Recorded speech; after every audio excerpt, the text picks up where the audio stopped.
The Zephyrian High Command had dismissed the intelligence report with characteristic arrogance. Humans, they scoffed, their crystalline forms shimmering with disdain. Primitive bipeds who had barely crawled from their gravity well. When the Galactic Consortium's expansion reached the outer rim system called Sol, they expected the same swift capitulation they had witnessed from countless species before. They were catastrophically wrong. Sergeant Marcus Chen had been rotating through his third deployment when the first Zephyrian dreadnoughts materialized above Earth's cities. Unlike the other species that had folded within hours of the alien ultimatum, humanity did something unprecedented. They fought back with a ferocity that sent shockwaves through the established galactic order. The initial battles were massacres. Human weapons, designed for planetary conflicts, barely scratched the energy shields of ships that had conquered star systems. But where other species saw hopeless odds, humans saw a puzzle to solve. Where others surrendered, Marcus Chen and soldiers like him dug in deeper. The turning point came during the siege of New Geneva, 3 months into what the aliens had assumed would be a week-long campaign. Marcus had been pinned down in the rubble of what used to be the city's financial district, his unit reduced from 40 Marines to 7. Standard Zephyrian protocol suggested the remaining humans would sue for peace or scatter. Instead, Marcus did what humans do best. He adapted. The alien ground forces moved in predictable patterns, their crystalline physiology making them nearly indestructible, but surprisingly rigid in their tactical thinking. They had never encountered an enemy that learned from defeats rather than being crushed by them.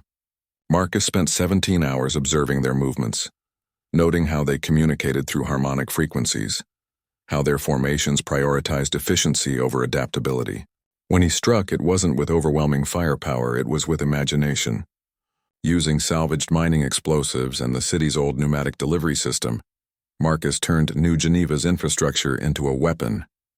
The Zephyrians' harmonic communication became their weakness, as Marcus's improvised resonance bombs shattered their coordination network.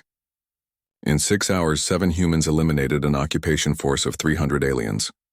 But Marcus wasn't done. The alien command ship, a kilometer-long monstrosity bristling with weapons that could glass continents, orbited confidently above the ruined city. Its commanders believed themselves untouchable, protected by shields that had never been breached by any known technology. They hadn't accounted for human resourcefulness.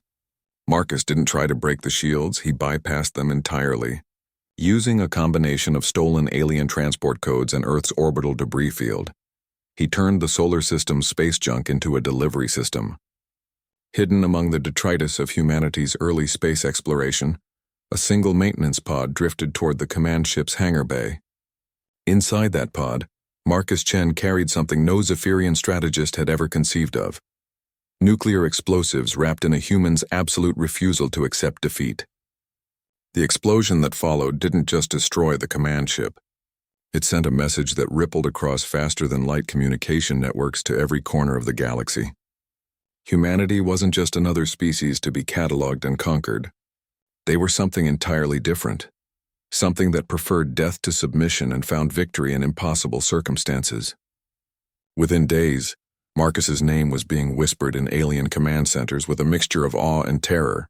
The species that had dismissed humans as just another primitive civilization suddenly found themselves studying tactics that defied every established military doctrine.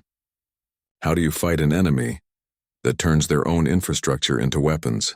How do you predict the movements of forces that seem to thrive on chaos? The answer, as more and more alien species discovered, was that you didn't.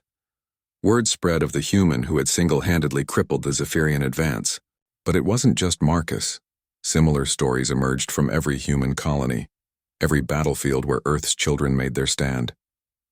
They called him just another soldier, but Marcus Chen had become the symbol of something that terrified the galaxy's established powers. Humanity didn't fight like other species. They didn't retreat when outnumbered, didn't negotiate when outgunned, didn't despair when facing extinction. They adapted, improvised, and found ways to win battles that shouldn't have been winnable. The Galactic Consortium's 1,000-year expansion ground to a halt at the edge of human space. Species that had never known defeat suddenly found themselves studying human military philosophy, trying to understand how beings barely a century into spaceflight had stopped an empire that spanned light years. Marcus Chen returned to Earth 3 years later, decorated and promoted, but he still considered himself what he'd always been, a soldier doing his job.